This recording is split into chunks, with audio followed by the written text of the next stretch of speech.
नमस्कार, मी जगदीश देशमुख. जय महाराष्ट्रामध्ये आपल्या सगळ्यांचं स्वागत. बातम्या पाहूया विस्ताराने. सुरुवातीलाच बातमी आहे हिंगोलीतून. हिंगोलीमध्ये अवकाळी पावसामुळे पिकांचं मोठं नुकसान झालंय. कळमनुरी, वसमतमध्ये गहू, ज्वारी, हरभरा या पिकांचं मोठं नुकसान झालंय.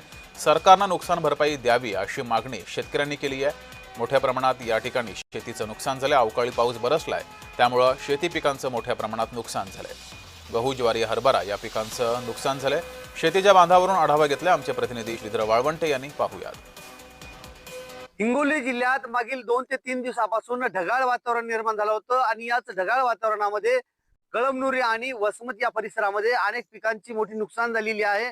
यामध्ये गहू असेल, ज्वारी असेल, हरभरा असेल, तर काही अनेक भागांमध्ये अनेक पिकांची देखील मोठी नुकसान झालेली आहे. मी उभा आहे कवठा परिसरातील गहू या शेती शिवारामध्ये आहे आणि आपण पाहिलं की रात्रीच्या अवकाळी पावसामुळे, हवेमुळे संपूर्ण या ठिकाणी गव्हाचं पीक जे आहे ते जमीनदोस्त झालेलं आहे आणि याच परिसरामध्ये जे आहे त्या अनेक शेतकऱ्यांचे गहू असेल, ज्वारी असेल असे पीक जे आहे ते जमिनीवर पडलेलं आहे. कारण हा पीक जे आहे ते शेतकऱ्यांनी तळहाताच्या फोडासारखं जपलेलं आहे आणि आता काही दिवसावर या ठिकाणी गहू हे काढणीला येणार आहे.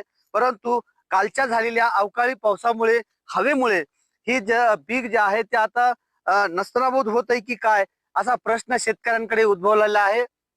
परंतु शेतकऱ्यांच्या वतीनं सरकार मायबापांना एकच विनंती करण्यात येत आहे की हे जे पीक आहे ते तळहाताचं सारखं फोडासारखं जपलेलं पीक आहे आणि याची नुकसान या अवकाळी पावसामुळे झालेली आहे. म्हणून सरकारने या पिकांचे पंचनामे करून नुकसान भरपाई देण्याची मागणी परिसरातील शेतकरी वर्ग करीत आहे.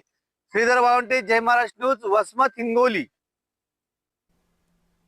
2 दिवसात टाळक्या ज्वारी ही पूर्ण पाऊस अचानक आल्यानंतर ते पूर्ण सगळं नुकसान झालेलं आहे. अचानक पुन्हा नंतर आमच्या हायत्या बिक मालाला कोणता भाव नाही, काही नाही.